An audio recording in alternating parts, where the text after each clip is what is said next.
Yo perdí la voz hace unos años atrás por una enfermedad y Dios me la devolvió. Entonces, cuando me dicen de predicar, no soy predicador, pero predico, no sé. Tengo que hacerlo por gratitud porque Dios me regaló de nuevo mi voz que había perdido. Perdí la vista, no podía ver y no podía hablar. Y de ahí Dios me sanó.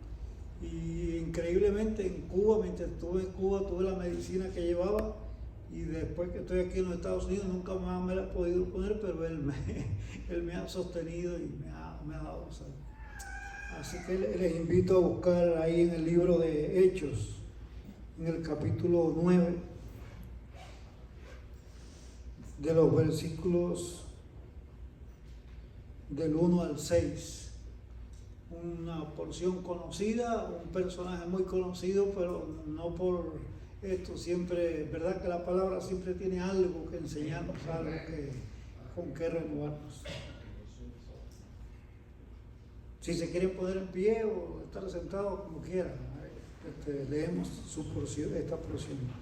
Dice así: Saulo, respirando aún amenazas y muerte contra los discípulos del Señor, vino al sumo sacerdote y le pidió cartas para las sinagogas de Damasco, a fin de que si hallase algunos hombres o mujeres de este camino, los trajese presos a Jerusalén.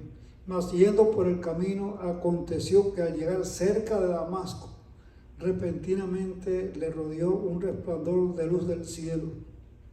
Y cayendo en tierra oyó una voz que le decía: Saulo, Saulo, ¿por qué me persigues? Él dijo: ¿quién eres, Señor? Y le dijo: yo soy Jesús, a quien tú persigues. Dura cosa te es dar coces contra el aguijón. Él, temblando y temeroso, dijo: Señor, ¿qué quieres que yo haga? Y el Señor le dijo: levántate y entra en la ciudad y se te dirá lo que debes de hacer. Gracias, Señor, por tu palabra. Ella es viva y eficaz y más cortante que toda espada de dos filos y penetra hasta lo profundo. Y te pido que no sea mi voz ni sea mi mente, sino lo que tú has dejado en tu palabra, lo que pueda ser de bendición a este grupo de tus hijos que está aquí en tu casa.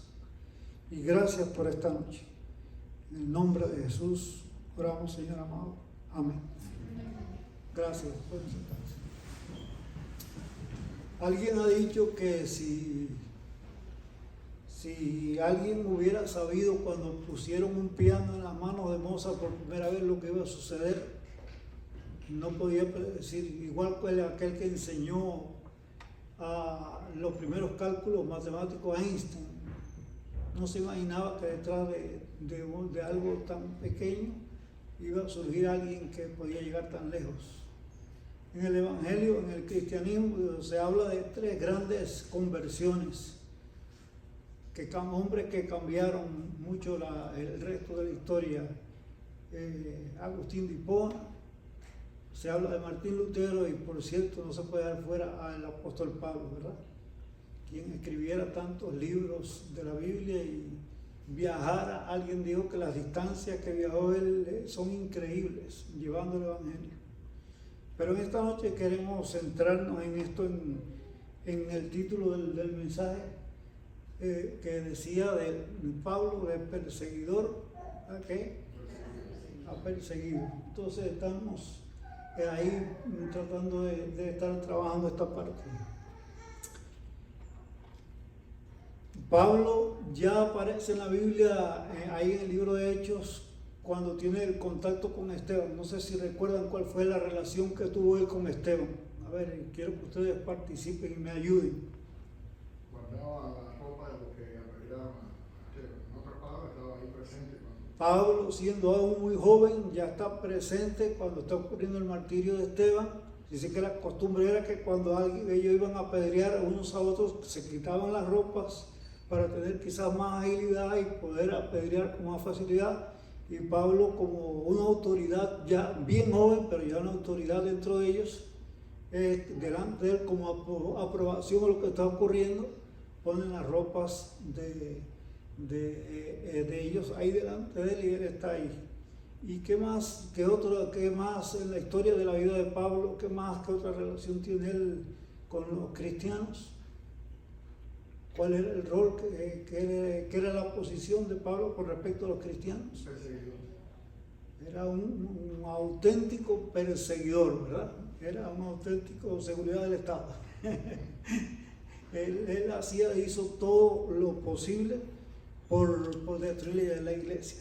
Tan es así que dice que en este momento Pablo, que quiere ser bien, es como decía él, el cumplidor de la ley, va ante el sumo sacerdote y le pide documentos para ir allá a Damasco, recorrer unos 160 kilómetros aproximadamente. Él hacía todo lo que tuviera que hacer para ir allá y qué cosa, prender a los hombres y mujeres de Dios, porque dice que ya él se había tomado la atribución de que entraba a las casas y los arrastraba, los sacaba. Es decir, que había pasado de ser un participante o alguien que aprueba a alguien que actúa, a alguien que está dañando aquello que él pensaba que era lo que estaba dañado. Es decir, para él la fe cristiana, esta que está surgiendo, para él es algo que es una herejía, que hay que combatirla.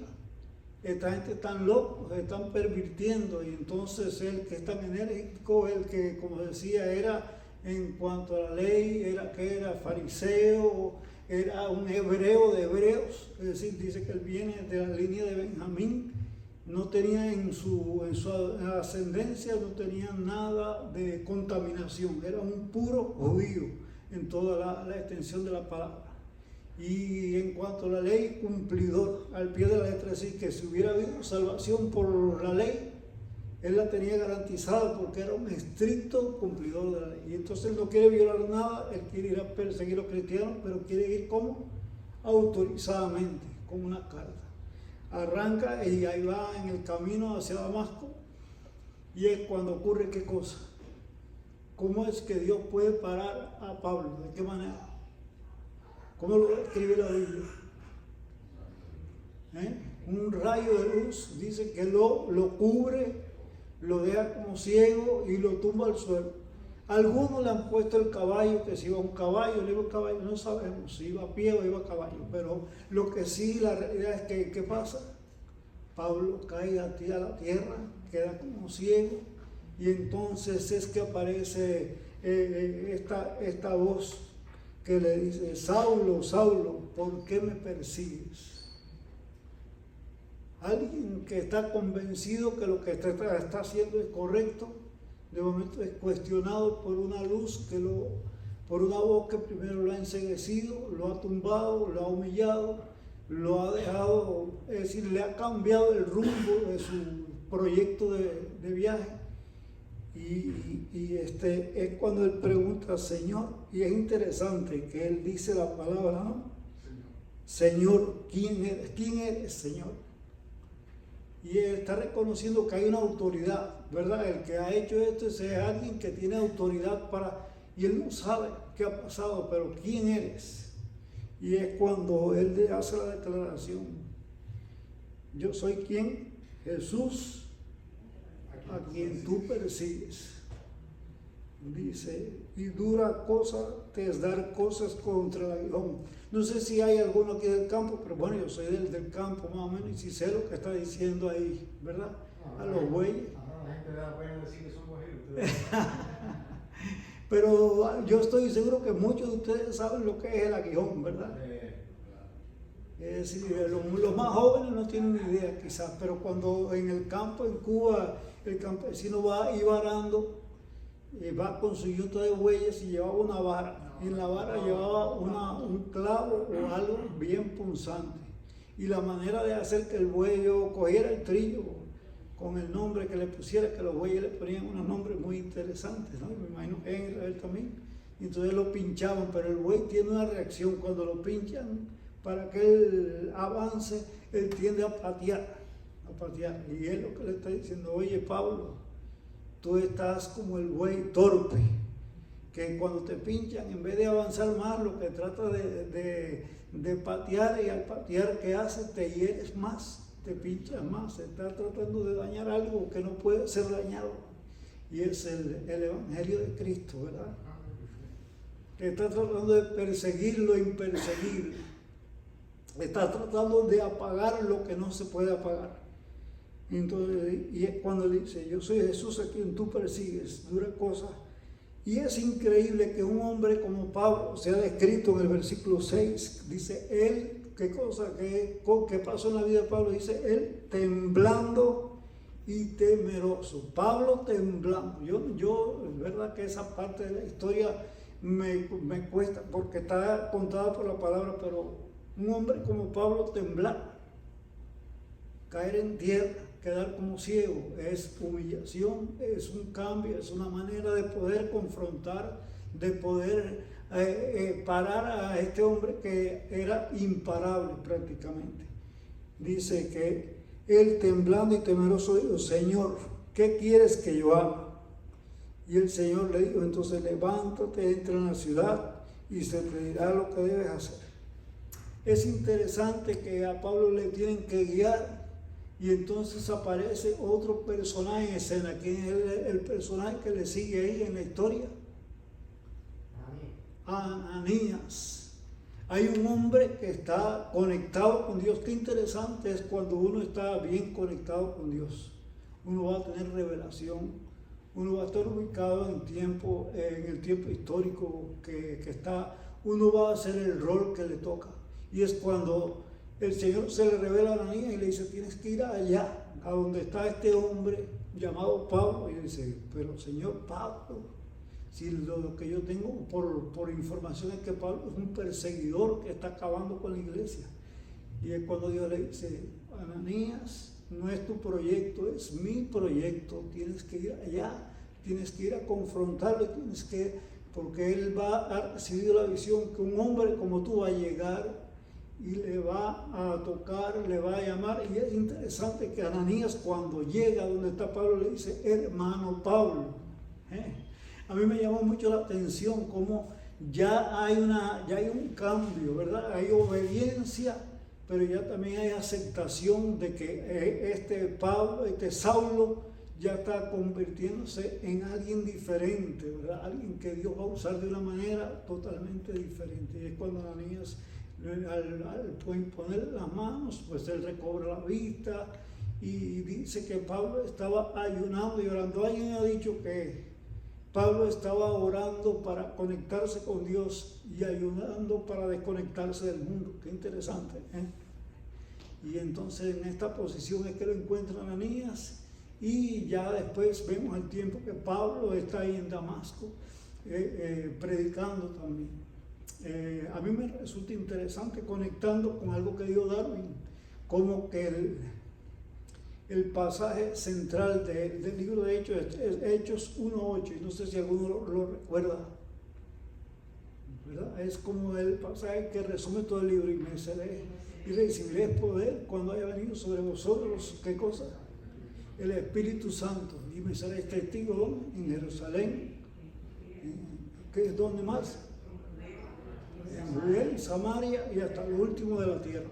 Y ya Pablo está cumpliendo ese proyecto que está en el libro de los Hechos, está predicando allá en Damasco. Es sumamente interesante para mí ver que él inmediatamente que es confrontado y que acepta, ¿verdad?, el llamado de Dios, la confrontación de Jesucristo, ya comienza a predicar y a cumplir y a entender. Y entonces a la gente le es difícil entender que este perseguidor se convierte en alguien que defiende a aquello que estaba persiguiendo, ¿no?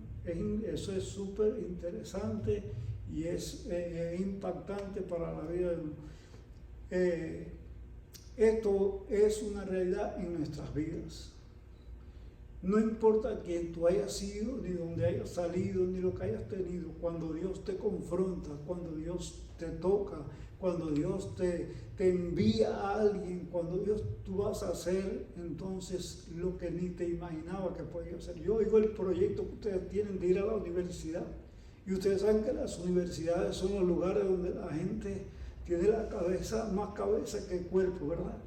Porque es donde se están revolucionando todas las ideas y ustedes van a tener el valor de ir a predicar.